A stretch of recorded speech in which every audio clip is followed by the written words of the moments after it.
ప్రతి అక్షరం ప్రజల పక్షం. HR9 న్యూస్ టీవీకి స్వాగతం, సుస్వాగతం. జై యూనియన్ జర్నలిస్టు సభ్యులకు సర్టిఫికెట్లు పంపిణీ చేసిన మంత్రి ఎన్ఎండి ఫరూక్. చంద్రబాబుతో త్వరలో భేటీ కానున్న జై union journalist association of YouTubers జై యూనియన్ వ్యవస్థాపక రాష్ట్ర ప్రధాన కార్యదర్శి సంజయ్ రెడ్డి మరియు ప్రకాశం జిల్లా దర్శి పట్టణం సాదిక్ సాఫ్ట్ స్కిల్స్ నేతృత్వంలో మైనార్టీ హక్కుల పరిరక్షణ సమితి ఆధ్వర్యంలో రాష్ట్ర వ్యాప్తంగా ఉన్న జై యూనియన్ యూట్యూబ్ న్యూస్ ఛానల్స్ నిర్వహిస్తున్న జర్నలిస్టులకు 4 నెలల కాల వ్యవధిలో ఇంటర్మీడియట్ అర్హతతో సర్టిఫికేషన్ కోర్సు ఇన్ జర్నలిజం మరియు డిగ్రీ అర్హతతో 1 సంవత్సర కాలం పరిమితితో డిప్లొమా ఇన్ జర్నలిజం కోర్సుపై శిక్షణ తరగతులు నిర్వహించి ఉత్తీర్ణత పొందిన రాష్ట్ర వ్యాప్తంగా ఉన్న జై యూట్యూబ్ న్యూస్ ఛానల్ జర్నలిస్టులకు ఈ రోజు విజయవాడ తాడేపల్లి నందు ఎన్ఎండి ఫారూక్ శాసన న్యాయపాలన మరియు అల్పసంఖ్యాక వర్గాల సంక్షేమ శాఖ మంత్రిచే తన స్వగృహం వద్ద సర్టిఫికెట్ల పంపిణీ కార్యక్రమం జై యూనియన్ క్యాలెండర్ ఆవిష్కరణ కార్యక్రమం ఘనంగా నిర్వహించారు. ఈ కార్యక్రమం నందు ముఖ్య అతిథులుగా విచ్చేసిన మైనార్టీ హక్కుల పరిరక్షణ సమితి రాష్ట్ర అధ్యక్షులు ఫారూక్ షిబ్లీ మాట్లాడి అందరినీ కొనియాడారు. ఈ సందర్భంగా జై యూనియన్ రాష్ట్ర వ్యవస్థాపక ప్రధాన కార్యదర్శి సంజయ్ రెడ్డి మాట్లాడుతూ జై యూనియన్ యొక్క నిర్మాణ ఆవశ్యకత, విధి విధానాలు, యూట్యూబ్ న్యూస్ ఛానల్స్ నిర్వహిస్తున్న జర్నలిస్టులు ఎదుర్కొంటున్న సమస్యల గురించి వివరించి తెలుపుతూ నారా లోకేష్ ప్రజాగలంలో మా యూట్యూబ్ న్యూస్ ఛానల్స్ వారిని ప్రభుత్వ గుర్తింపు, సంక్షేమ పథకాలు అందిస్తామని హామీ ఇచ్చారని, ఇప్పటికే అనేక మార్లు మంత్రి నారా లోకేష్ కు, టీడీపీ రాష్ట్ర అధ్యక్షులు పల్లా శ్రీనివాస్ కు, ఐ&PR మినిస్టర్ పార్థసారథికి వినతి పత్రాలు అందించామని, రాష్ట్ర ముఖ్యమంత్రి చంద్రబాబు నాయుడికి కలిసి మా సమస్యలు తెలియజేసేందుకు మీ సహకారం కావాలని కోరారు. తక్షణమే స్పందించిన రాష్ట్ర అధ్యక్షులు ఫారూక్ షిబ్లీ తప్పక రౌండ్ టేబుల్ సమావేశం ముఖ్యమంత్రి వారితో ఏర్పాటు చేస్తాను అని హామీ ఇచ్చారు. ఈ కార్యక్రమానికి రాష్ట్రంలో ఉన్న అన్ని జిల్లాల యూట్యూబ్ న్యూస్ ఛానల్స్ నిర్వహిస్తున్న యాజమాన్యం మరియు సిబ్బంది అధిక సంఖ్యలో విచ్చేసి అతిథులకు ఘనంగా సత్కరించారు.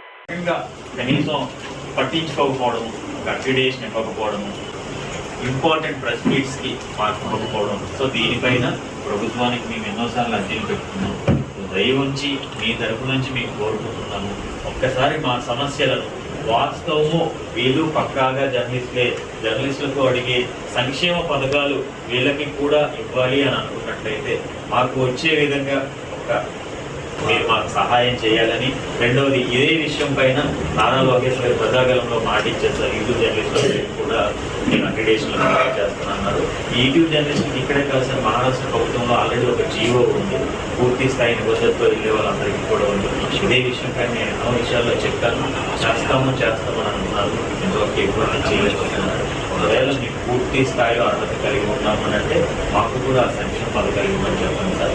లేదు అని అంటే అవి పొందనందుకు మేము అదే ఫీల్డ్లో ఉన్నాం కాబట్టి ఏ రకంగా ముందుకు తీసుకువెళ్ళాలి అనేది మాకు గైడ్లైన్స్ ఇచ్చినా మేము చేసుకుంటాం సార్. సో కొత్తగా అక్రిడేషన్ కోసం గైడ్లైన్స్ ఏం అవసరం లేదు సార్. మీడియా వాళ్ళకి ఏ విధంగా గైడ్లైన్స్ ఉన్నాయి, ఎలక్ట్రానిక్ మీడియా వాళ్ళకి ఏదైతే గైడ్లైన్స్ ఉన్నాయో మా ఇంటి వాళ్ళు కూడా అవే వర్తిస్తాయి సార్. వాళ్ళు వాటర్ శాఖలోనే వెళ్తున్నారు, లేదా మండలం లేదా జిల్లా. మాకు అలానే జిల్లా స్థాయో, రాష్ట్ర స్థాయో, మండల స్థాయో అయితే అవే సమయాన్ని నాకు ఇచ్చినందుకు, ఈ అవకాశాన్ని మాకు కల్పించినందుకు మరొకసారి మా జై యూనియన్ గురించి మీకు హృదయపూర్వక జర్నలిస్ట్ అసోసియేషన్ ఆఫ్ యూట్యూబర్స్ దానికి సంబంధించినటువంటి మీ అందరికీ కూడాను సాదర స్వాగతం పలుకుతూ, ఈ రోజున ఏదైతే ఇష్యూస్, మరి ముఖ్యంగా మీ రాష్ట్ర అధ్యక్షులు సంజయ్ రెడ్డి గారు ఏదైతే ఇష్యూస్ నా దృష్టికి తీసుకొచ్చారో, నేను దీని గురించి ప్రత్యేకంగా మాట్లాడాల్సినటువంటి అవసరం లేదు. ఎందుకంటే నేను గతంలో కొంతమంది నేను ఉన్నాను, నేను విన్నాను అని చెప్పారు. కానీ ఇప్పుడు ఏంటంటే నేను ఉన్నాను, నేను విన్నాను అని చెప్పేసి చెప్పకుండానే వింటున్నాడు, ఉన్నాను అని చెప్పేసి అనిపించుకుంటున్నాడు. అదే మన యువ నాయకుడు నారా లోకేష్ గారు. నేను గతంలో మీరు యువకులం పాదయాత్రలు మీరు కలిసినప్పుడు నేను కూడాను అంశం మొత్తం నా దృష్టిలో ఉంది. ఆ రోజున ఆయన ట్విట్టర్లో కూడాను పోస్ట్ చేయడం జరిగింది నారా లోకేష్ గారు. సో ఆయన చెప్పాడంటే ఖచ్చితంగా చేస్తాడు, అందులో ఎటువంటి అనుమానం. కాకపోతే దీనికి కరెక్ట్గా సరి అయిన రీతిలో దీన్ని ఏ రకంగా రిప్రజెంట్ చేయాలి, ఎందుకంటే మీకు వివిధ జిల్లాల్లో వివిధ ప్రాంతాల్లో ఉన్నారు కాబట్టి ఇక్కడ మీకు అప్రోచ్ అవ్వడానికి బహుశా మీకు ఇబ్బంది అయి ఉండొచ్చు. నాకు తెలిసిందల్లా ఒకటే, ప్రతి నాయకుడిని తయారు చేసింది ఖచ్చితంగా ఒక జర్నలిస్టు, దాని కాదు, ఇంకా అనుమానం లేదు. ఎందుకంటే మనం చేస్తున్నటువంటి ఏదైతే కష్టాన్ని దాన్ని సమాజం ముందుకి, ప్రజల ముందుకి, ఇదిగో ఇతను ఇది చేస్తున్నాడు ఈ సేవ అని చెప్పేసి తీసుకెళ్లేవాడు జర్నలిస్టు. నా దృష్టిలో నాకు తెలిసినంత వరకు ఎక్కడైనా ఏమైనా ఇష్యూ జరిగితే కనుక దాన్ని ప్రజల ముందుకు తీసుకొని రావడానికి 4th పిల్లర్గా పనిచేస్తున్నాడు, అతనే జర్నలిస్ట్. జర్నలిస్ట్ లో మళ్ళా ప్రింట్ మీడియా, ఎలక్ట్రానిక్ మీడియా, మళ్ళా ఇది సరిపోక మళ్ళా ఇప్పుడు దాంట్లో శాటిలైట్ అని చెప్పేసి లేకపోతే ఇంకోటి అన్ని చాలా విషయాలు చెప్పారు. సోషల్ మీడియా అని చెప్పేసి ఇప్పుడు యూట్యూబర్స్ అని పార్థసారథి గారి దగ్గర కానివ్వండి, మంత్రి గారి దగ్గర కానివ్వండి, లేకపోతే మా మంత్రి గారి దగ్గర కానివ్వండి, లేకపోతే మన యువ నాయకులు లోకేష్ గారి దగ్గర కానివ్వండి, లేకపోతే ముఖ్యమంత్రి గారి దగ్గర కానివ్వండి, లేకపోతే ఇతరత్ర పెద్దలు ఎవరైనా ఉండివ్వండి, ఎక్కడ మీకు ఏ అంశంలో ఎక్కడ అడ్డంకులు వస్తున్నా కానీ మీరు నాకు చెప్పండి. మీరు ఇక్కడ ఎంతమంది అయితే ఈ అకాడమీలో మీరందరూ కూడా ఒక ఈ ఆర్గనైజేషన్ ఉన్నారో ఒక మంచి మాట చెప్తాను. ఎందుకంటే మీకు బహుశా మీరు దీనిపై మీకు అవగాహన ఉందో లేదో నాకైతే తెలియదు. తెలంగాణలో టీఆర్ఎస్ ఓడిపోవడానికి ప్రధానమైనటువంటి కారణాల్లో ఒక ప్రధానమైనటువంటి కారణం కూడా ఒకటి ఉంది. ఎవరికైనా అవగాహన ఉందండి?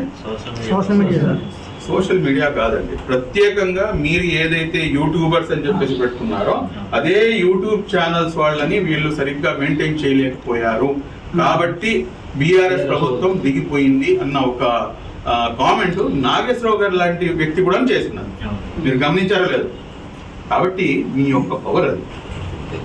అంటే మీరు మిమ్మల్ని గుర్తించండి ముందు, దాన్ని సరి అయిన మార్గంలో అటు ఫేస్బుక్ లో కానివ్వండి, అటు వాట్సాప్ లో కానివ్వండి, లేకపోతే ట్విట్టర్ లో కానివ్వండి, లేకపోతే కనుక యూట్యూబ్ లో అన్నిట్లో కూడా ఓన్లీ యూట్యూబర్స్ అని చెప్పేసి ఓన్లీ యూట్యూబ్ వరకు పరిమితం కాకుండా ఈ సోషల్ మీడియా మొత్తాన్ని కూడా క్యాప్చర్ చేసుకుంటే రాబోయే రోజుల్లో మీరు ఒకసారి అర్థం చేసుకోండి, రాబోయే రోజుల్లో దీని యొక్క ప్రాముఖ్యత ఏ రేంజ్కి పెడుతుంది.